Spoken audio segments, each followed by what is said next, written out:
azim Indonesia,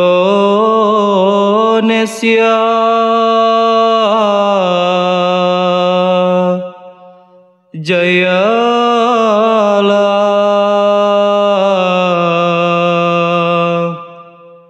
Indonesia.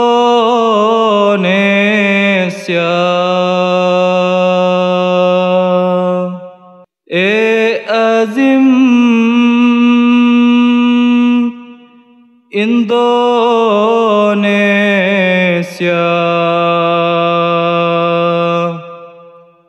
jayalah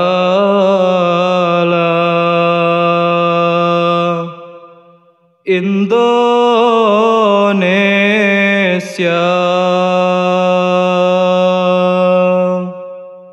तुझ में थी जो चश्म हैतर, रहमत अली से बेहरावर,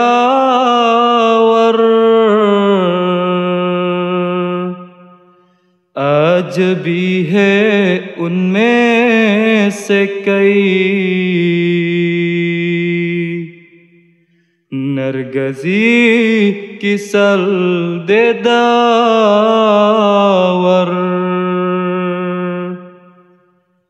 जिनको नूर कर गया था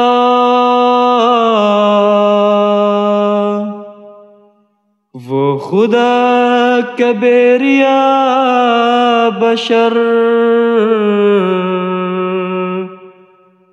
वो फकीर. Selasa 20 Juni tahun 2000 adalah hari bersejarah bagi Jemaat Muslim Ahmadiyah Indonesia.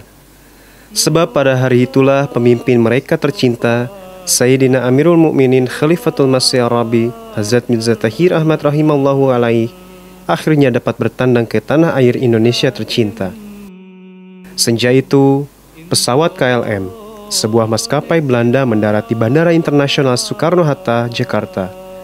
Hazrat Khalifah beserta rombongannya turun dari pesawat dan segera disambut oleh perwakilan Jemaat Muslim Ahmadiyah Indonesia yang dipimpin oleh Kolonel Purnawirawan Lius Ma'ala, Amir Nasional pada saat itu.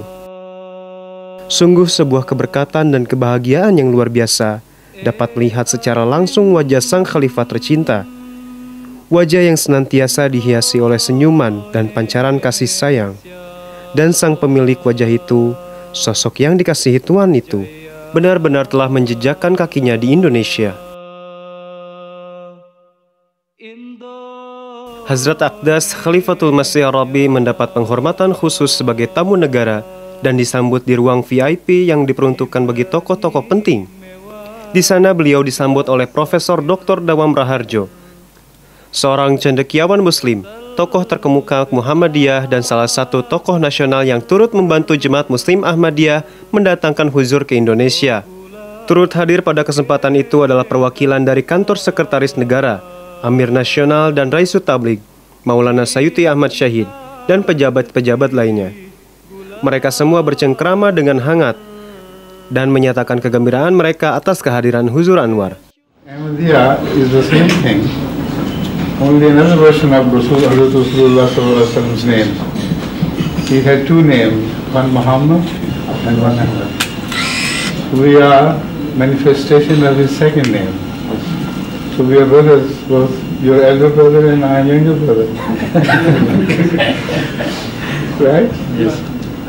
So I hope, inshallah, this visit will be very successful. It was a long, long desire of the Indonesians to have me among them. They always longed for others who were far before. But you have made it possible what seemed to be impossible. Jazakumullah khairan.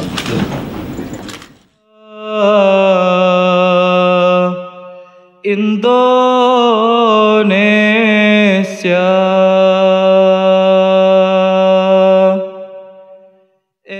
Pukul 10 pagi, Huzur Anwar beserta Amir Nasional dan rombongan menuju ke gedung DPR MPR RI dan diterima dengan sangat baik oleh Profesor Dr. Amin Rais, Ketua MPR pada saat itu.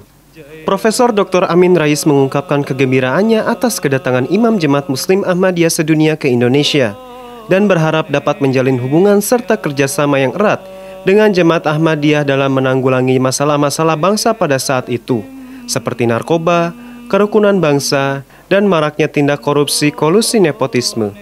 Atas ketiga hal tersebut, Huzur memberikan saran serta nasihat yang bisa dilakukan oleh rakyat Indonesia.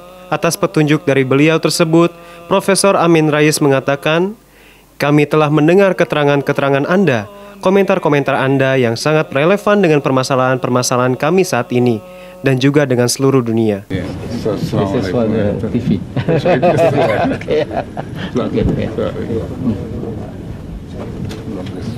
Assalamualaikum. Jadi saya mendapat kehormatan, mendapatkan tetamu yang sangat terhormat, teman-teman dari Jamaat Ahmadiyah. Gitu. Kemudian ternyata apa yang kita pikirkan itu sangat bersamaan gitu. Maksudnya masalah-masalah dakwah, masalah-masalah kemanusiaan, masalah narkoba sebagai ancaman buat kelestarian dan keberadaan umat Islam maupun bangsa-bangsa di negara dunia ketiga. Gitu. Jadi saya melihat tadi omong-omong dari hati ke hati yang sangat produktif itu. Dan tadi saya mengatakan saya sesungguhnya iri ya, bahwa saudara kita dari Ahmadiyah mempunyai kegiatan dakwah yang sangat luar biasa dan produktif di Afrika. Bahkan jadi dikatakan Jerman merupakan lahan yang paling subur gitu. Padahal Jerman merupakan negara industri, negara yang paling kuat di Eropa. Kalau Islam setelah merebut hati sebagian penduduk Jerman, itu akan jadi kapital modal yang bagus sekali untuk perkembangan Islam di dunia barat itu ya. Jadi saya mendoakan tadi mudah-mudahan kita tetap dilindungi Allah gitu, sukses gitu, dan kita tadi saling berpesan gitu ya, supaya kita tetap kokoh dalam membawakan dakwah Islam ini kepada semua umat manusia tanpa melihat suku, tanpa melihat ras, melihat bangsa dan lain-lain, karena Islam after all adalah agama universal yang harus bisa menunjukkan ajarannya sebagai rahmat bagi seluruh umat manusia ya. Ya. Terakhir Pak, mungkin selamat ini barangkali. Ya, saya ucapkan selamat ulang tahun ke-75 ya. Dari Tasyakur 75 tahun. Mudah-mudahan Allah memberikan hidayah, rahmat, taufik, inayah buat saudara saya itu, dan makin tambah umur, mudah-mudahan makin tambah amal soleh, makin tambah pengalaman, juga makin tambah bergiat di bidang dakwah. Anniversary by holding an international seminar in Yogyakarta. The commemoration will present the 4th International Khalifah Ahmadiyah Hazrat Mirza Tahir Ahmad Atba, who also met with the MPR chairman Amin Rais yesterday. In its international relations, Ahmadiyya has undergone several breakthroughs as a Muslim organization, and these include their positive outlook on globalization while still maintaining their true identity. According to Ahmadiyya, Muslims should base themselves on universal Islamic judicial values. In facing the globalized era, Ahmadiyya has carried out its international programs through the use of modern technology. This is shown by Ahmadiyya's 24-hour broadcast of Islamic teachings in 9 languages entitled Muslim Television Ahmadiyya International. As a Muslim organization that has been established for decades in Indonesia, Ahmadiyya has made a significant contribution to the nation's Islamic community. The international seminar held in conjunction with the commemoration will discuss the implementation of an Islamic system in an attempt to develop national unity.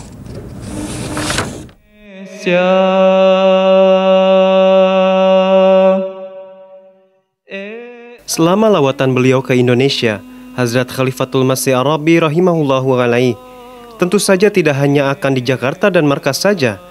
Beliau pun memiliki agenda untuk mengunjungi jemaat di beberapa kota dan wilayah di Indonesia. Salah satunya adalah Yogyakarta.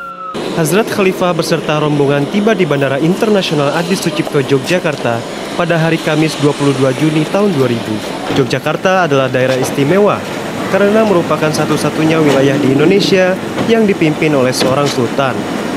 Huzur Anwar bahkan dijadwalkan untuk bertemu Sultan Hamengkubuwono X, namun karena sang sultan harus berangkat ke luar negeri, maka pertemuan antara keduanya harus dibatalkan.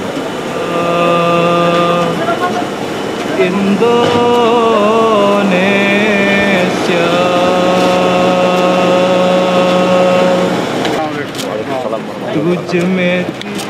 Keesokan harinya, Jumat 23 Juni tahun 2000, Huzur menyampaikan khutbah dan memimpin sholat Jumat di Gedung Graha Bakti Yasa.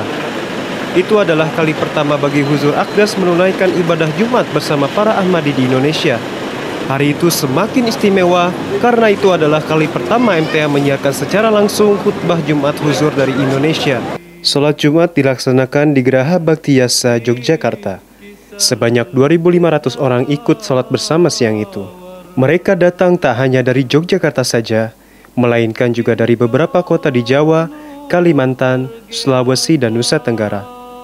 Setelah sholat Jumat, alhamdulillah 645 orang berbaiat masuk Ahmadiyah, termasuk seorang anggota DPRD Wonosobo. Selain itu, Huzur juga menyempatkan diri untuk menggelar majelis irfan dengan para anggota jemaat, menjawab berbagai macam pertanyaan dari mereka. Nura Mustafa ta jalwagar.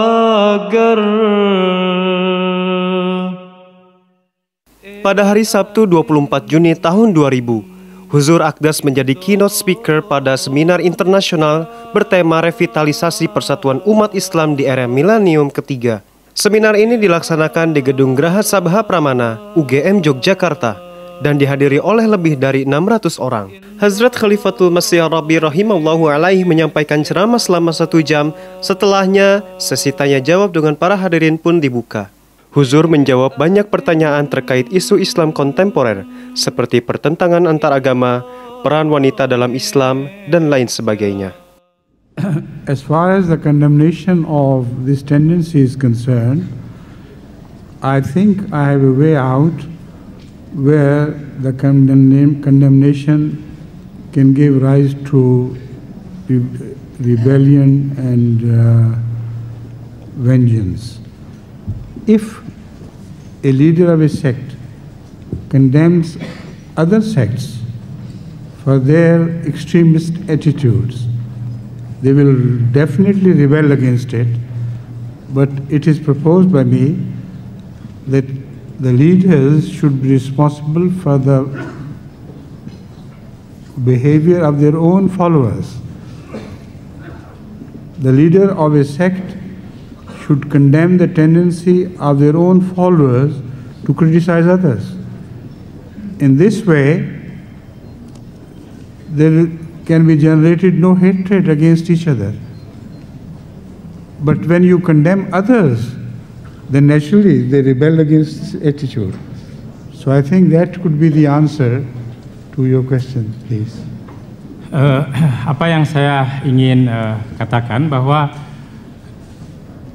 kalau condemnation itu, kutuk mengutuk itu dijalankan, artinya dibenarkan. Misalnya pemimpin atau golongan satu itu mengkondem golongan yang lain, tentu ada tindak balas. Ada tindak balas juga yang akan mengkondem grup yang lain. Oleh karena itu, kewajiban pemimpin atau grup itu sendiri untuk berusaha melarang supaya grupnya atau umatnya itu untuk tidak mengkondem yang lainnya. Dengan demikian, tidak akan terjadi penyebaran atau perluasan daripada condemnation semacam itu. Dan tidak ada bentuk balas dendam. In support of women, women have been raising their voices, but never in the history of mankind a man has raised the voice of women, and that was only Hazrat Muhammad Mustafa sallallahu alaihi wasallam. He spoke for women, and a long lecture can be delivered and has been delivered by me previously on this subject. So it is very unfortunate that the so-called Muslim countries suppress the rights of women.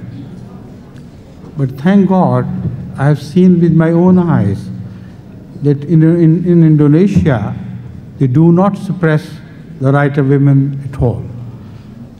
This university, this questioner is a lady in this university there are so many ladies. All over Indonesia I have seen ladies addressing men and doing good deeds and acquiring many great professions.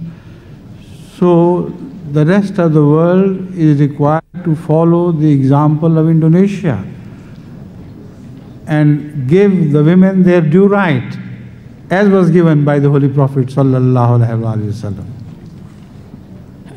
Dalam mendukung peran wanita itu, hak wanita ini tidak pernah suara ditinggikan selain yang pernah dilakukan dan dilaksanakan oleh Rasulullah SAW dalam mendukung dan menaikkan hak-hak wanita. Sangat malang sekali di negara-negara Islam ya sekarang ini bagaimana hak-hak wanita ini ditekan, disupres. Oleh karena itu saya lihat di sini banyak sekali contoh daripada wanita yang berpelajaran tinggi, belajar di university dan memegang peranan penting di sini. Dan saya harap negara-negara lain juga atau ini mencontoh apa yang telah dilaksanakan di Indonesia ini.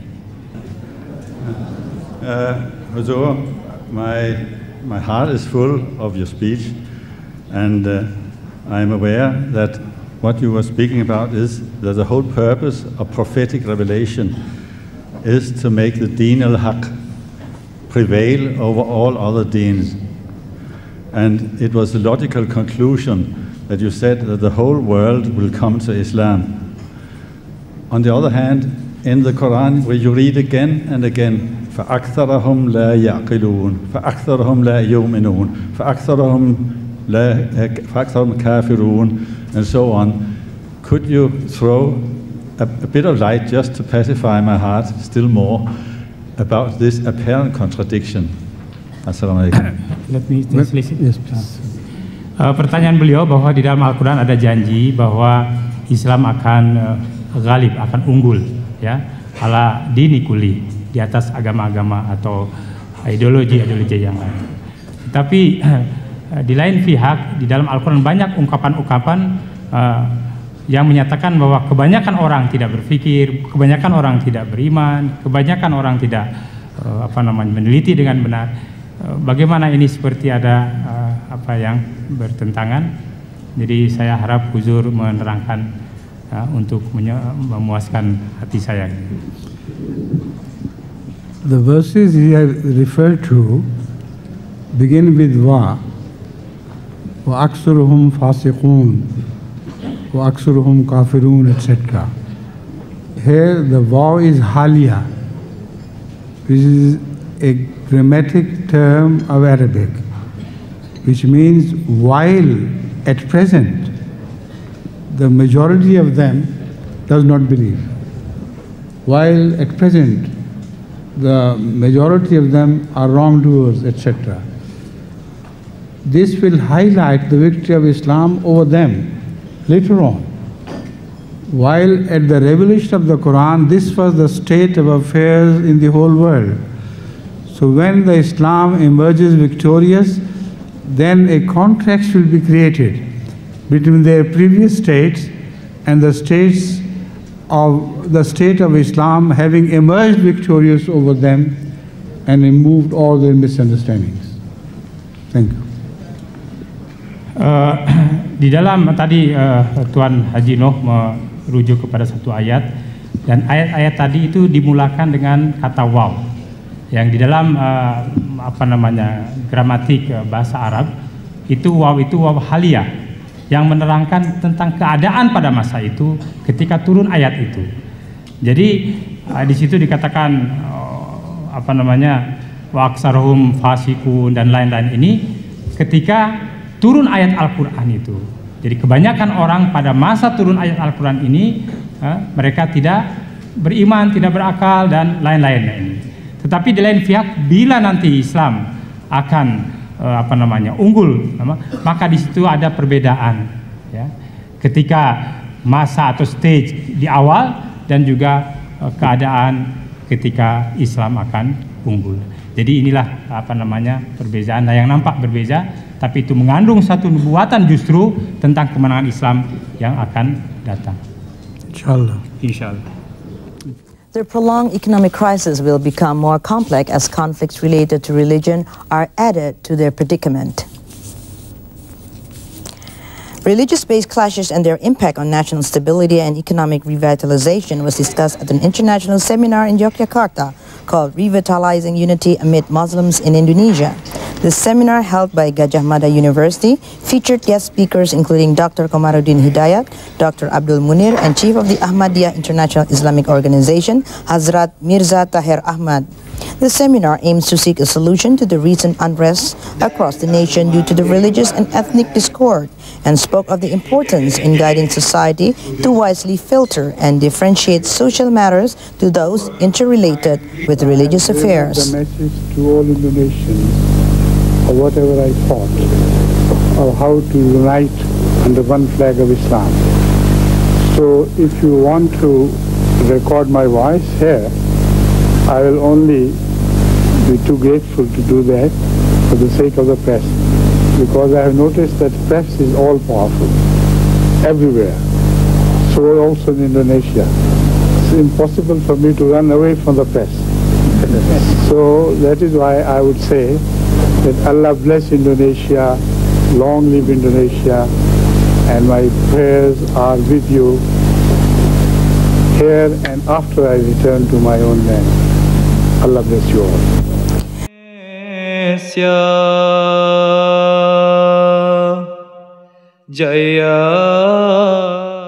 Setelah dari Yogyakarta, Huzur Anwar menyambangi beberapa kota di Jawa Barat sebelum kembali ke Jakarta. Beliau mengunjungi Cirebon dan Manislor.